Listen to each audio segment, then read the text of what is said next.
Hey, what's going on, everybody? My name is Shavi Zane, and I'm coming on to have a quick discussion with you all in regards to a question that I recently received, but I've actually received this question from quite a number of people. And I have to assume that this question comes from a lot of people who are wavering on their spiritual journey, trying to figure out what is real, what's not, what's true, what's false, based on the teachings that they've had in the past, okay? Teachings that they might have gotten through religious belief systems and things that they have read or whatnot. So, specifically, I had a question in regards to divination. The question was in regards to using tarot, using cards, and things of that nature. And the person said, well, while I respect what you do, I'm curious to know if you believe in biblical text, then don't you believe that doing tarot is evil based on what biblical text says? Okay. So I want to address this question because I feel like a lot of people, they don't get that answer directly. So I'm going to give you that answer directly coming from me, not based on what others have said. This is coming based on my own spiritual journey and based on what I have learned on my spiritual path. Okay. So from what I understand, I've been able to come to the realization that, first of all, you all know, if you go back on my channel, you can look back to a lot of my messages. I've spoken about things in the Bible, okay? Specifically, like the curses in Deuteronomy, um, where it speaks on the term Lord and how Lord is not to reference the Most High, but Lord actually is referencing a person who is in a position of authority over others, okay? That is something that has been shown to me by the Most High, by my spiritual team, and I stand on that. Now, every last one of you that's on a spiritual journey, right? If you know how to write and you have access to a pen and paper, you might very well find that you get a lot of spiritual uploads, right? You get a lot of spiritual messages that comes through that brings a lot of wisdom to you and has the potential to enlighten and bring wisdom to others. So let's just say on your journey, you're writing these things down. Every time you get a revelation, something that makes sense, some sort of aha moment, you put it on paper. Let's just say collectively, maybe 100 years from now, someone decides to, interview your grandchildren, and they collect all of these different writings that we put on paper based on the inspiration, things that we have written because we was inspired by the Most High to write them, okay? We received these revelations, and so we put it on paper because either we wanted to write a book, or we wanted to express it to our children, or we wanted to express it to others, or we simply just wanted to be able to reference that information to keep us on track on our spiritual journey. And so someone decides to go around and collect this information and say, well, I want to write a book about this. I want to put it all together and, have this book of wisdom, and we'll call it the book of knowledge. And people get a hold of this book and they find that it has so much wisdom in it that they respect it. Okay, they pass it down to their offspring. Who can turn around and say that those writings that came from each individual person, those of you out there who have written things down, did not come from the inspiration of the Most High? Who can reject that? Who can deny that? Okay? No one can. But one of the biggest misconceptions that we have today is that the only text which was inspired by the Most High for a lot of people is the Bible. Now, the thing about the biblical text is that there's a lot of inconsistencies. There are many, most of the Bible is not present. Most people do not possess the full text of the Bible because a lot of it has been removed because of those discrepancies, right? Because too many people will be able to find that certain text actually does support doing spell work and divination and things of that nature, especially texts like the Apocrypha, which is many different series, and You know, there's quite a few different books. I haven't read all of them. I haven't even read half of them, not even a quarter of them, but I know that they exist. And so consider, you only possess a small portion of the biblical text, most people. And whoever wrote in the Bible, let's just say the people who they claim wrote biblical text, right? There's no last name for most of them. You just have one name. Okay, Saul, Paul, Moses, Daniel, Nathaniel. You know, if I came to you and said, what you believe is not true, and you say, well, how do you know this? Where did you get that from? And I'll say, well, Joe said that. You're going to be like, well, who the hell is Joe? Does Joe have a last name? Do you have some point of reference to kind of give me some guidance as to who Joe is? Can I look into Joe? Can I have a better understanding of, this Joe that you speak on? You're going to want to know more about Joe. Fact of the matter is, biblical text only gives you very brief accounts of these characters that they claim have all the wisdom and are the only ones that had a divine connection to the Most High, to the point where they was able to hear the Most High and put it on paper for you all to read today. It's one of the biggest misconceptions there is, because the Most High continues to speak to and through people even now. It may not be in the way that it was depicted in biblical text, but consider who said that it was actually like that, especially if we're talking about the Most High speaking through a burning bush, right? The bush is on fire. You hear the Most High speaking out of the burning bush just as loud as you hear me, right? That was written in someone's personal account where they said that that's what they experienced, okay? Now, fast forward to 2023, if somebody tells you that they encountered a burning bush and the Most High spoke to them through this bush, can you tell me what would be your response? Like, realistically, what would be your response?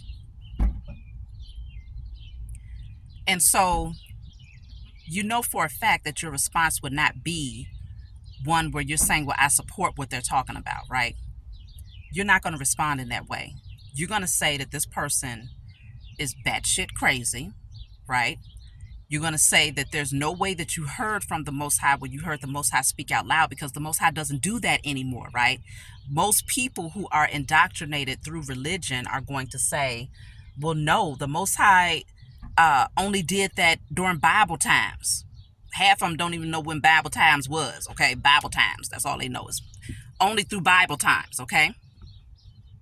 So getting to divination, we're talking about people who have formed their own opinions and have put it in a book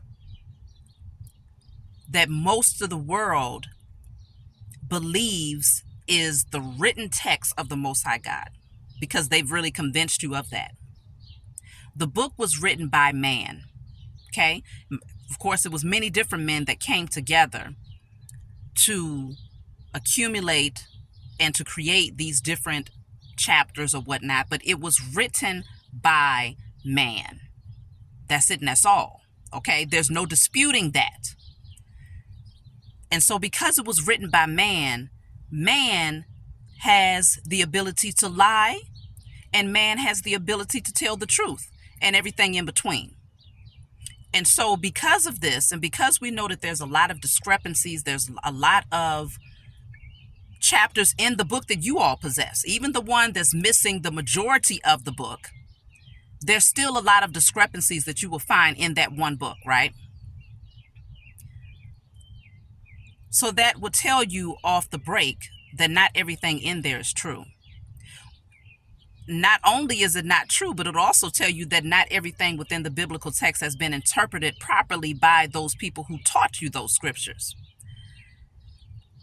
And so because of this, there's not one person walking the face of this earth that can tell me that divination is wicked.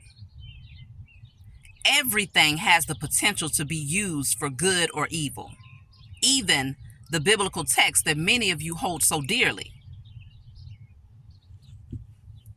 And so, because of this, my personal spiritual path consists of me using divination. It consists of me doing rituals. It consists of me communicating with the elements. It consists of me having my own personal altar. It consists of me doing all of these different things that most people would say is wicked. And no one can dispute that. Okay? Everybody is going to have their own personal opinion.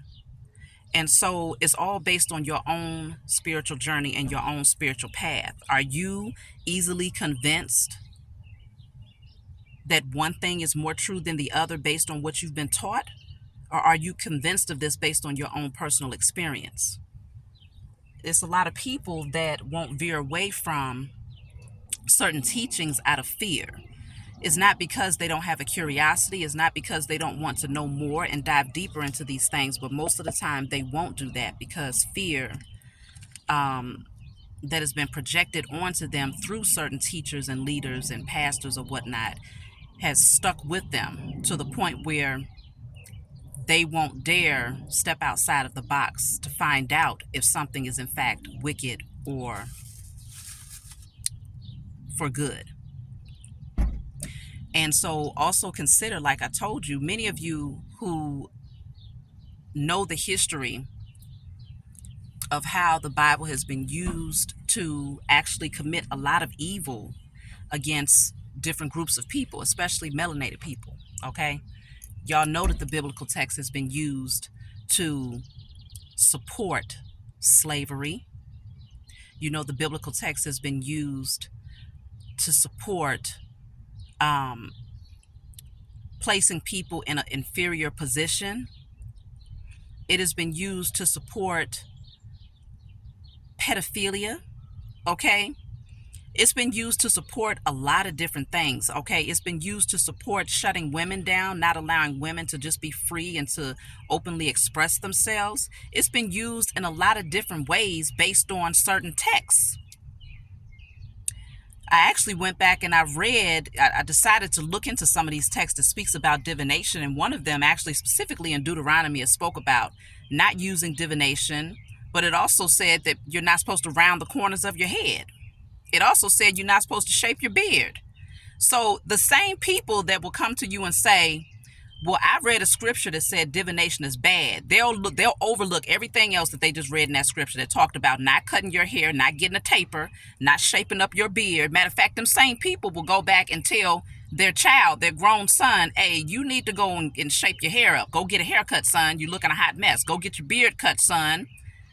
But as soon as they see that child or that their child with a deck of cards, they'll refer to that scripture, but they'll skip over all the other stuff that was mentioned in that same text right next to it. So people tend to pick and choose what they believe is right versus what they believe is wrong. And so because of this, we have to go back to recognizing, again, the biblical text was written by a man who had a specific opinion based on his own personal experience. Who knows? That man might have experienced someone who was using divination from a space of darkness and decided to write about it to say, hey, don't dabble in that because it's wickedness, only because of his own personal experience. And so then you completely throw away an entire understanding, an entire path because of one person's personal account. That's not a wise thing to do. Okay. Now, if it's just not for you, then it's just not for you. Okay. It's not for everyone. Everyone doesn't have the authority to use divination. Okay. It's really for the righteous because you're not going to pervert it. You're not going to use it in a way where you misuse and abuse it and use it against others. You see what I'm saying? But there are many who get a hold of this esoteric knowledge and they use it. They do use it against others, just like there were many who got a hold of the biblical text and they used it against others as well.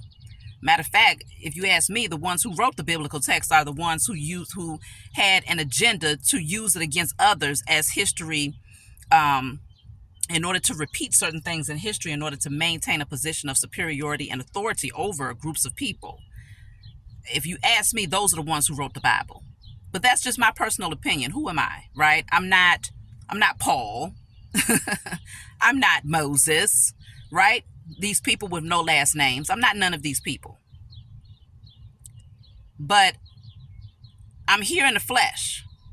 And I'm telling you based on my own personal experience and my own personal connection to the Most High, because I have a very powerful and strong connection to the Most High Mother and Father, whether you believe it or not. Some people say there's no way possible because you use cars. Well, that's your own tiny, tiny opinion in a big universe, an infinite universe, okay? And that's all it will ever be, is an opinion. And so with that being said, use your own discernment before you say something is matter of fact or assume something is completely evil if you haven't done any work to cleanse and to free yourself of all mental entrapment, slavery mindset, fears. If you haven't done any of that work and you running around telling somebody what's good versus wrong or what's right versus wrong, then you're really not in a position to speak on it. What you're doing is you're projecting your own fears off onto other people based on the projection that someone else placed onto you because of their fears. And it just passes on. It's a domino effect. But I've come out of that energy where someone can read a scripture to me and say, don't you see that what you're doing is wicked and it's going to send you straight to hell? You can't read something that someone else wrote to me and tell me that it is completely factual and that it determines my existence. I'm going to actually rebuke what you're saying and tell you you're not going to stand here in my face and try to curse me based on your own fears, because that's exactly what it is. A person trying to curse you. Oh, you're going to go to hell because based on this, you are now this and you are now that. That's a whole curse that you're trying to put on somebody. But yet and still, that same person will tell you that what you're doing is witchcraft. When in fact, them standing in your face and reading to you someone else's fear, projecting someone else's energy off onto you and saying that this is your fate, is them cursing you. People don't understand what spell work and curses are. And so because they have very little knowledge and understanding of spoken word and how you can use your own fears to project something off onto someone else, they just do things haphazardly and don't recognize that there's consequences behind that, especially when you don't know who you're talking to or who you're dealing with. So it would behoove you to go deeper, ask for guidance from the Most High, rather than always seeking your understanding from a text that was written by man. Go straight to the source. A lot of people believe that the source is that book. And that's where you go into idolization. You are idolizing a book if you believe that the source, the Most High God, is only found in one text. And you are completely diminishing the power of the Most High Mother and Father if you believe that you will only find the experience or the understanding in a small book. You got to be crazy. But this is the indoctrination. And I cannot get mad at those people who only reference the biblical text as their source for answers from the Most High. I can't get mad at them because you've been indoctrinated to do that. You've been brainwashed and trained for generations to do that. But I'm here to give you a little nudge.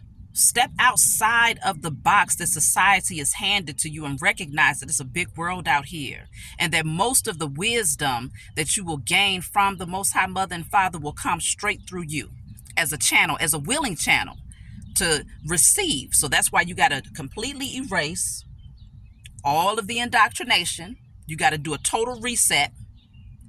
That's the only way that you'll be a channel to be able to receive those divine messages from the Most High and to be able to understand this thing from a higher and greater perspective.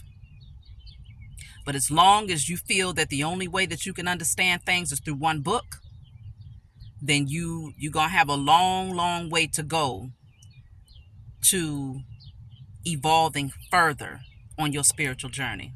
Okay, so that's coming from me. And so yes, I use tarot. I do rituals. I connect with all the elements. This is me. This is what I've been guided to do on my spiritual journey through my personal experience with the Most High. Okay? And yes, I'm talking about the Most High, creator of all things. Because some of y'all, well, what God you talking about? You must know. I'm talking about the Most High, the one that created you. Okay? And I don't care if you a pastor.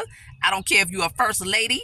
I don't care if you the mother of the church that come in here leaving comments up underneath, and you can quote as many scriptures as you want. So I'm going to ask you, what's that person's first and last name? Do you know them personally? Okay. Do you understand what energy they was in that caused them to write that down? Do you even know if the person that they told you wrote that actually wrote that?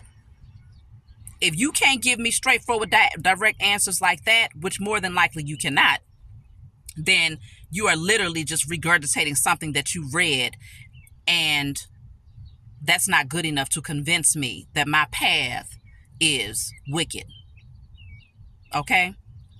So that's my message for you all. I'm not going to keep you too long. If you want a reading, if you want to order my tarot decks that I've created, okay, email me. If you want to learn to read tarot, email me. It'll be in the description box below. I love you all, and I'll talk to you all next time.